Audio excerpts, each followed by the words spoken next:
toi, Derek. Bonjour, je suis ici aujourd'hui pour vous parler d'un outil qui a été développé pour des besoins internes chez Ubisoft. C'est un outil, dans le fond, qui permet à nos opérateurs CRM de faire la segmentation par eux-mêmes pour nos utilisateurs. Donc, tout d'abord, pour me présenter, moi, je suis Derek, comme je l'ai dit. Je suis développeur IT chez Ubisoft depuis un petit peu plus d'un an auprès de l'équipe CRM. Pour ceux qui ne connaîtraient pas Ubisoft, Ubisoft, c'est une compagnie de jeux vidéo qui a environ 19 000 employés un peu partout à travers le monde, autant dans des bureaux que dans des studios. Ici, j'ai mis quelques exemples de marques et ou jeux vidéo qui sont développés par Ubisoft. Peut-être que vous reconnaîtrez certains titres ici. Plus spécifiquement, je fais partie de ce qu'on appelle Ubisoft IT.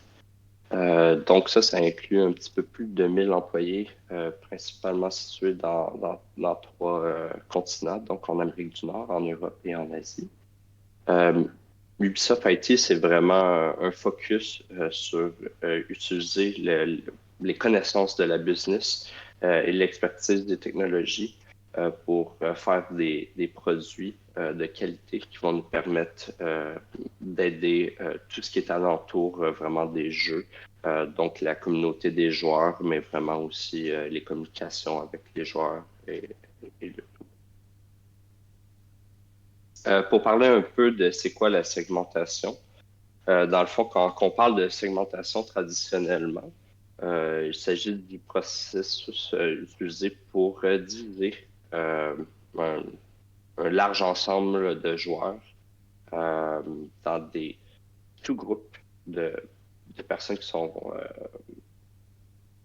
pourraient potentiellement être intéressées par des produits qu'on offre. Chez Ubisoft, plus spécifiquement, toutefois, on voit la segmentation comme un outil vraiment qui est utilisé par nos opérateurs CRM pour aider à créer une expérience personnalisée pour nos joueurs, avec le but ultime d'augmenter leur engagement et leur satisfaction lorsqu'ils utilisent nos services. Avant qu'on continue un petit peu plus dans les détails, je veux juste mettre l'emphase sur le fait euh, que les données des joueurs sont en tout temps protégées. Donc, Ubisoft prend toutes les mesures possibles pour s'assurer que les données jamais vont être divulguées lorsque le données ne devraient pas. Mais aussi, les joueurs sont parfaitement en contrôle de leurs données. Donc, ici, la capture d'écran que vous voyez, c'est vraiment un exemple qui est disponible. Quand vous allez dans les configurations du compte d'un joueur, vous pouvez vraiment sélectionner euh, les différentes communications qu'Ubisoft peut avoir avec vous, pour quelles raisons. Donc, si vous voulez vraiment vous en limiter aux communications plus transactionnelles et éviter tout ce qui est plus en lien avec des promotions, c'est possible de le faire. Il y a aussi plein d'autres options en lien avec la sécurité et vraiment la vie privée. Donc, aucune inquiétude à avoir. Aujourd'hui, je ne suis pas ici pour porter de mauvaises nouvelles quant à l'utilisation des données, bien au contraire. Pour vous montrer un peu un exemple de personnalisation qu'Ubisoft fait, j'ai pris ici une capture d'écran qu'on peut retrouver dans l'un de nos jeux. Donc, la section qui est encerclée en rouge, c'est vraiment quelque chose qui est personnalisé. Donc, on va poser des questions pour essayer de voir, identifier un peu le joueur. Puis, selon ça, on va décider qu'est-ce qui est le plus approprié à afficher dans cette section-ci. Par exemple, si on a un joueur qui lance le jeu pour la première fois, on va peut-être vouloir le pointer vers un article qui explique un peu le jeu. Tandis que si on a un joueur qui est à sa 50e session de jeu, on va peut-être préférer lui montrer des astuces plus avancées ou toute autre chose. Pour donner une idée de ce à quoi ressemble l'outil qu'on développe, dans le fond, c'est l'interface utilisateur principale de notre outil. Donc, c'est une interface qui permet aux joueurs aux opérateurs, pardon, de sélectionner différents types de segments. construire des expressions qui vont leur permettre vraiment d'évaluer si un joueur correspond aux critères qu'ils recherchent.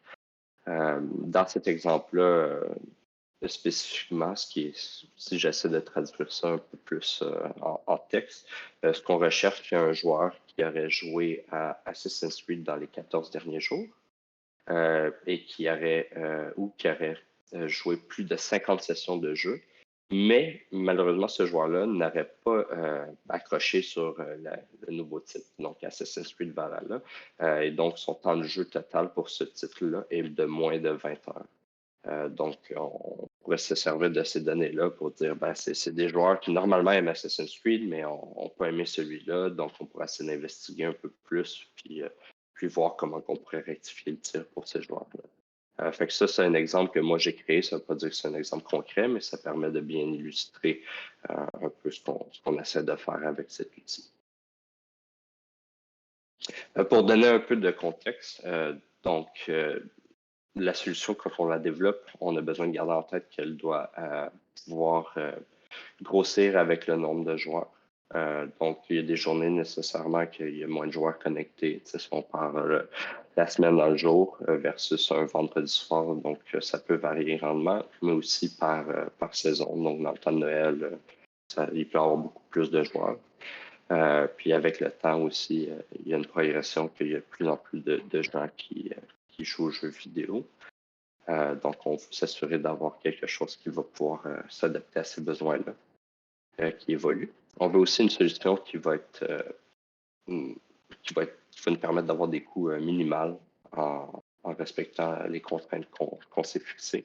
Donc, on a nécessairement un grand nombre de requêtes qui vont à nos services, mais on a aussi des très, très gros ensembles de données. Donc, on doit s'assurer de développer des solutions tout le temps qui sont optimisées pour les coûts, parce que quand on parle d'un segment qui peut contenir plusieurs centaines de millions de joueurs, évidemment qu'on ne veut pas une opération qui va coûter 50 sous par joueur, parce que ça serait définitivement trop coûteux. Puis un dernier point, c'est on avait aussi une contrainte de temps de réponse. Donc notre solution doit être rapide à répondre quand on veut afficher des nouvelles, soit sur des sites, soit dans des jeux directement. Donc on ne peut pas se permettre d'avoir un temps de réponse de 10 secondes. Donc on cible un temps de réponse en bas de 2 secondes, 2000 millisecondes. Pour donner un peu plus de contexte en lien avec l'équipe, puis comment on fait le développement vraiment au sein de l'équipe. Donc, on parle un peu d'une architecture émergente dans le sens que on a des nouveaux besoins qui nous sont présentés par les opérateurs, par la business. Puis au fur et à mesure que ces nouveaux besoins-là se présentent, on va vraiment faire évoluer notre architecture pour satisfaire ces besoins-là. On a aussi une équipe qui est organisée d'elle-même. Donc, vraiment, on a accès à des architectes si on a besoin de leur conseil, ce qui est toujours génial. Mais sinon, en soi, on a vraiment une liberté, une confiance de la part de la direction pour prendre des décisions au niveau architecture. Pour parler un petit peu plus de l'architecture de notre solution, ça commence vraiment avec une solution très simple. Donc, on a les opérateurs qui se connectent à la plateforme que j'ai présentée un peu plus tôt, qu'on appelle le back-office. Cette plateforme-là, elle passe au travers de notre service qu'on appelle RailYard. C'est un nom qu'on utilise à l'interne, qui n'a aucune signification particulière. C'est vraiment juste quelque chose qu'on a choisi. Puis, RailYard va permettre de faire des opérations pour créer, modifier, supprimer des définitions de segments celles-ci sont sauvegardées dans une base de données Amazon Aurora MySQL. Puis, RailYard, dans le fond, c'est une application qui est construite en C# .NET Core. Donc, quand même des technologies modernes à ce niveau-là aussi. Donc, ça, c'est vraiment à la base, quand on commence, on dit les opérateurs peuvent définir leur segment. C'est ce qui est bien.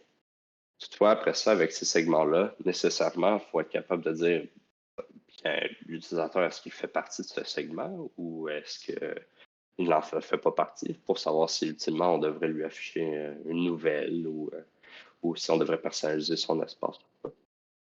Donc, les utilisateurs vont contacter ce même service, Aurelia, qui, lui, va être responsable de faire la résolution et l'évaluation des segments. Donc, quand on parle de résolution, c'est d'aller remplacer les variables, comme exemple le nombre de sessions jouées par un joueur, avec la valeur qu'on retrouve d'un service.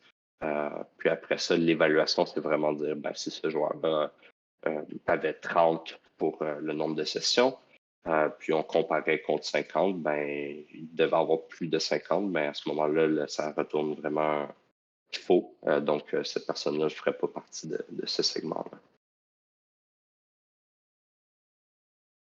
Puis, ultimement, on se connecte à différents services. Ici, j'ai illustré deux services en particulier. Le service de stats, où on peut aller chercher des informations comme les quêtes que le joueur a complétées ou un certain ratio qu'il a obtenu dans un jeu en particulier.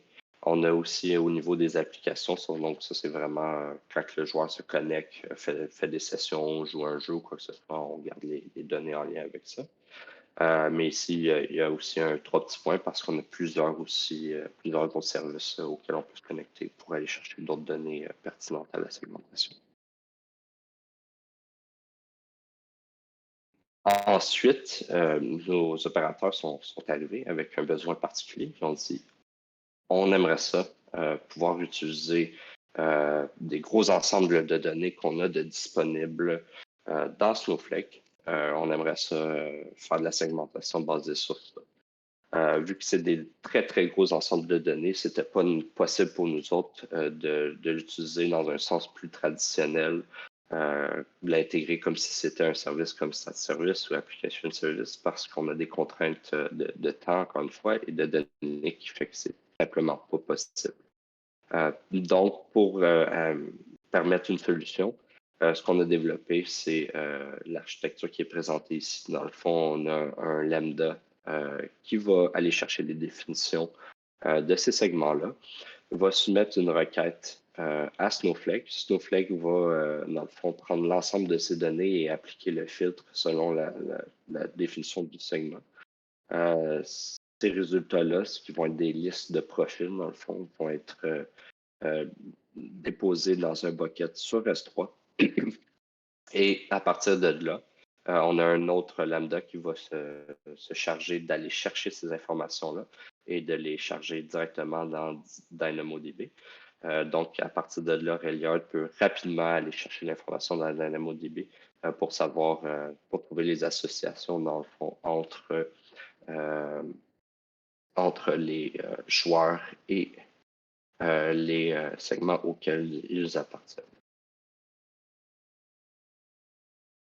C'est bien beau tout ça, mais on s'est rendu compte rapidement quand on faisait ça, c'est qu'on déléguait une certaine portion de la logique à Snowflake, vraiment.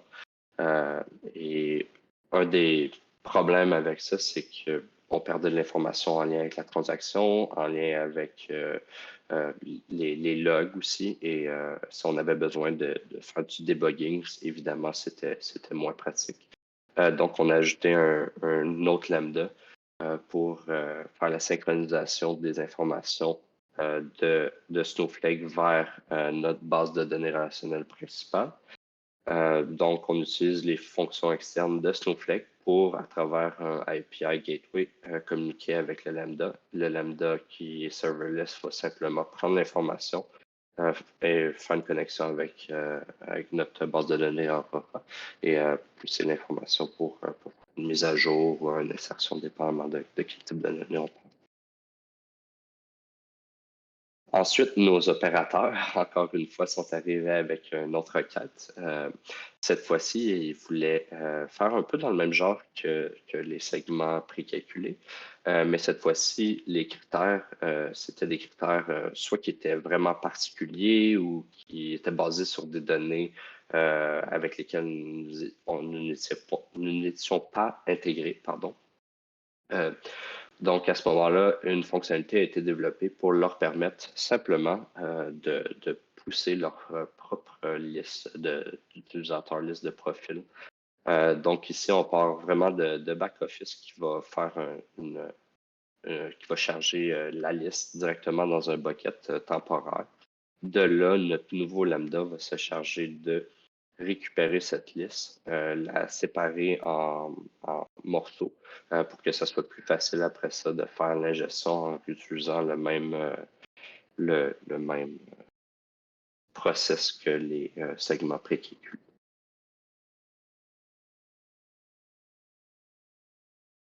Puis ça, c'était bien beau et ça a fonctionné pour un peu de temps.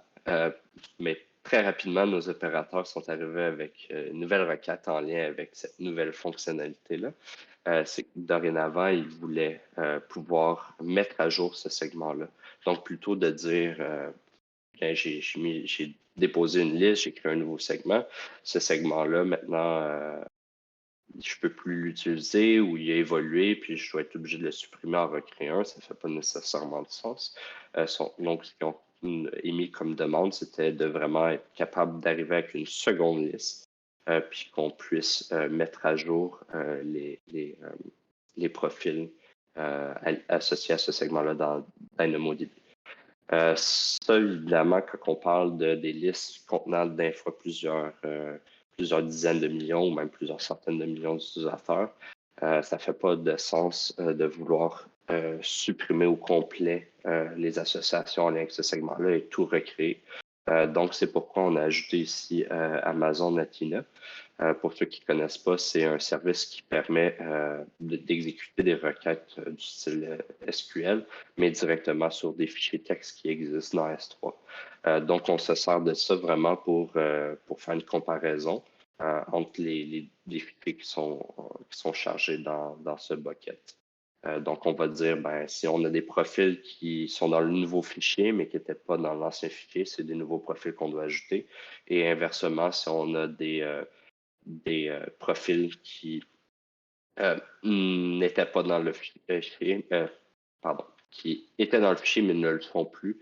C'est des profils qui ont été retirés. Donc, à ce moment-là, on sait directement, avec le résultat de cette comparaison-là, quel profil on doit ajouter à DynamoDB et quel profil on doit retirer. À ce point-là, on commence à avoir une architecture qui est intéressante. On a beaucoup de morceaux. Puis un point important aussi, c'est qu'ici, il y a beaucoup d'abstractions. Donc, j'ai retiré des lambdas qui étaient peut-être moins importants dans l'ensemble pour être capable d'avoir quelque chose ultimement qui serait lisible et relativement concis pour la présentation. Mais on a un système quand même assez complexe qui a beaucoup évolué. Puis on est rendu à un point où on aimerait savoir un petit peu plus d'informations sur qu'est-ce qui se passe avec notre système.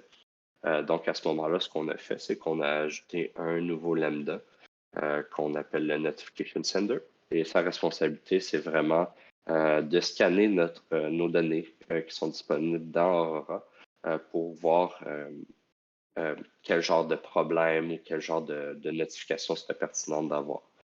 Fait qu'un très bon exemple de ça serait, exemple, si suite à des modifications, on a un segment qui soudainement se met à retourner un net de 0 profil, probablement qu'il y a un problème. Est-ce que c'est parce que les données sont plus disponibles? Est-ce que c'est parce qu'il y a un problème avec le segment? Est-ce que c'est l'opérateur qui a fait une erreur quand il a créé le segment? Exemple, il a utilisé deux conditions qui ultimement qui crée une contradiction, donc ça retourne simplement 0 profil. Donc, c'est un exemple de quelque chose pour lequel on voudrait faire une notification. Un autre exemple pourrait être simplement nos segments ont une durée de vie parce qu'ultimement, on ne veut pas continuer à faire des rafraîchissements sur un segment qui n'est plus utilisé. Donc, notre système va envoyer une notification aux opérateurs pour les informer qu'un segment est sur le point d'atteindre sa date d'expiration, après laquelle il sera plus possible de l'utiliser. Donc, à ce moment-là, l'opérateur peut décider d'utiliser le lien qui est fourni dans cette notification-là pour accéder encore une fois au back-office. Et de là, il sera possible de rajouter une certaine période à la durée de vie du segment.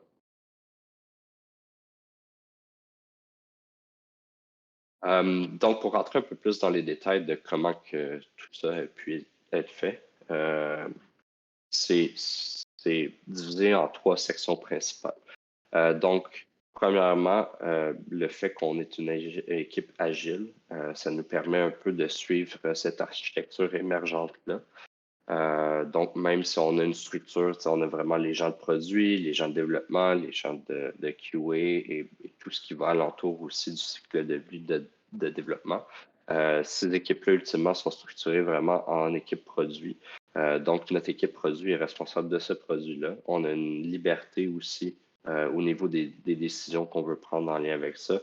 Au niveau des technologies, au niveau de l'architecture, design, vraiment, on a une bonne flexibilité. Donc, ce qui nous permet de développer rapidement et d'ajouter des, des, euh, des nouvelles fonctionnalités quand les besoins se présentent. Au niveau plateforme aussi, ici, ça a été complètement abstrait. Mais en tant que tel, quand j'ai parlé de RailYard ou de back-office, on utilise beaucoup de services, comme exemple pour la, pour RailYard, c'est basé sur une plateforme de microservices interne qui est développée par une autre équipe. On a aussi beaucoup de librairies qui sont développées par d'autres équipes qui nous permettent, au lieu de focuser sur ces choses-là qui ultimement euh, rajoutent du temps de développement, on peut simplement réutiliser ce qui a été fait à l'interne. Puis ça nous permet de vraiment focuser sur livrer la valeur, livrer ce qui a une importance pour nos opérateurs et ultimement, ce qui a une importance pour nos opérateurs va faire en sorte que ça va se traduire ultimement en valeur pour nos utilisateurs, puis qui va aider encore une fois avec l'engagement et la satisfaction de nos utilisateurs quand ils naviguent à travers nos jeux et nos applications. Euh, Finalement aussi, c'est beaucoup une histoire de partenariat. Donc, on travaille avec différentes équipes. Donc, c'est pas juste l'équipe CRM qui travaille là-dessus. On a travaillé avec les équipes aussi qui sont en charge de la base de données Snowflake. On collabore activement avec eux pour les développements.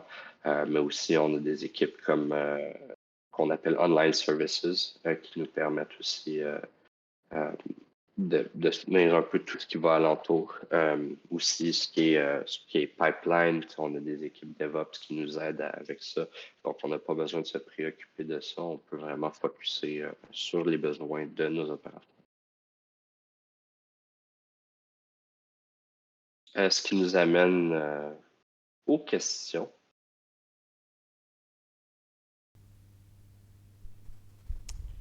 Du coup, comme question, on a eu une idée du coût global. Je sais pas si tu as une idée, Derek, du coût global. Vu le volume que vous avez, ça doit être quand même assez conséquent.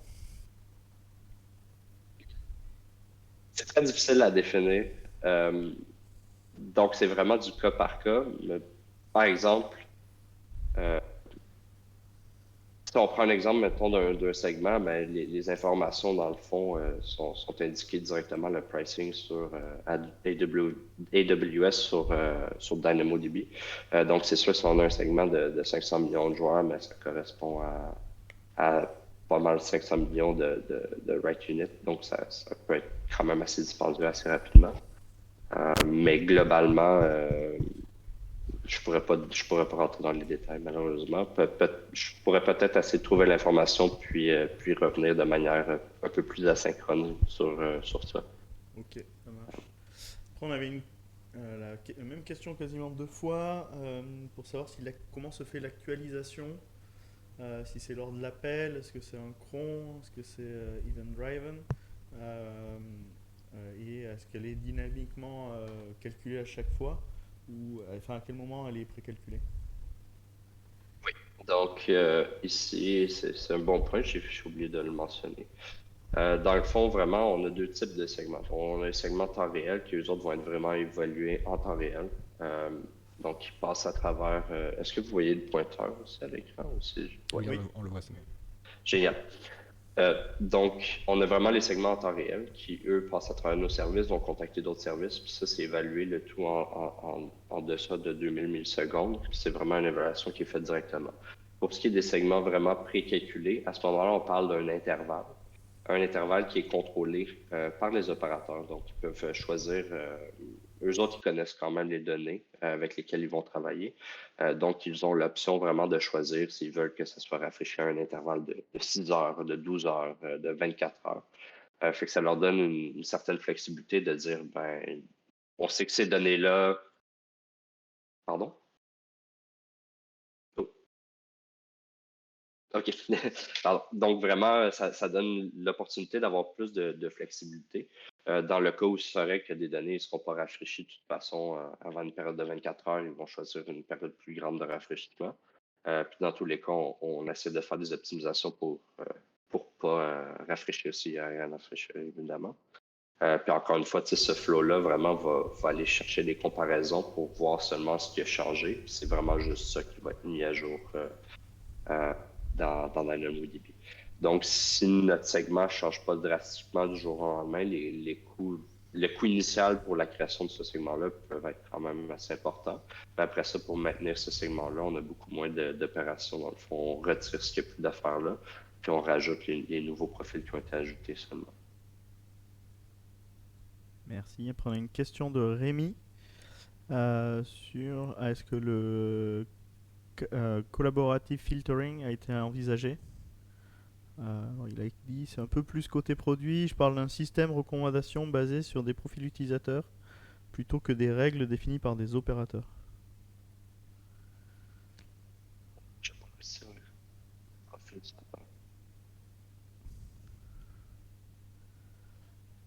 pas si c'est clair. Je suis sûr de saisir la question.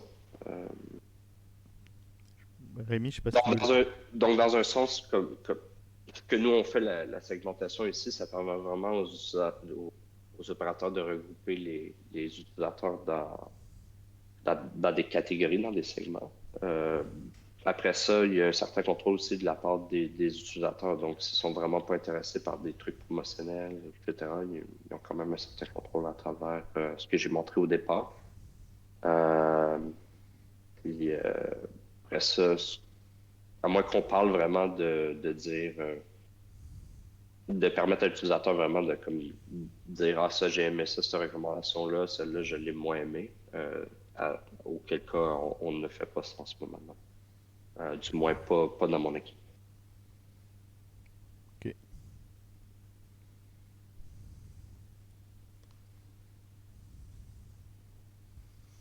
Je sais pas si on a d'autres questions. Dans le chat, j'en vois pas de nouvelles. Ah, si, une nouvelle vient d'arriver.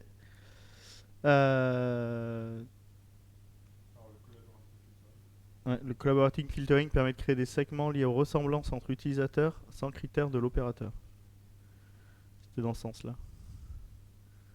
Donc, on parle un peu plus de systèmes autonomes comme du clustering. C'est bien ça? Ou? Ouais, c'est ça, je pense. Non, actuellement, c'est pas quelque chose qui est fait par mon équipe. Peut-être qu'une autre équipe au sein d'Ubisoft expérimente avec ça. Je pourrais pas être au courant, Il y malheureusement. a Jonathan qui a dit qu'il y avait ça chez vous, mais dans d'autres équipes. C'est Jonathan Ok. Rousset. Bon, merci, Jonathan. Il t'a sauvé. Ben, je me doutais qu'il y avait probablement quelqu'un d'autre qui l'essayait. C'est d'ailleurs dans cette direction-là que ma réponse s'en allait. Mais, merci d'avoir intervenu, Jonathan. Très apprécié.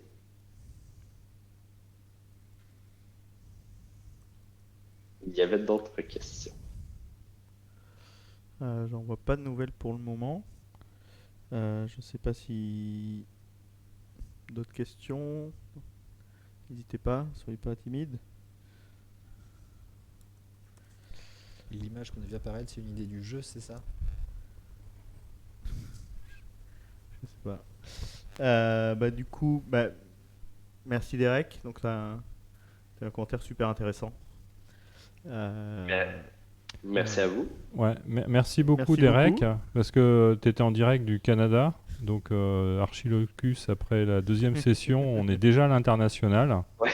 Donc ça, c'est très cool. Et merci beaucoup à Ubisoft et merci Derek. Parce que on t'a pas réveillé à 6h du matin déjà, ça c'est bien. Non, c'est bien. C'est l'après-midi pour lui. Merci beaucoup et à plus tard sur Archilocus.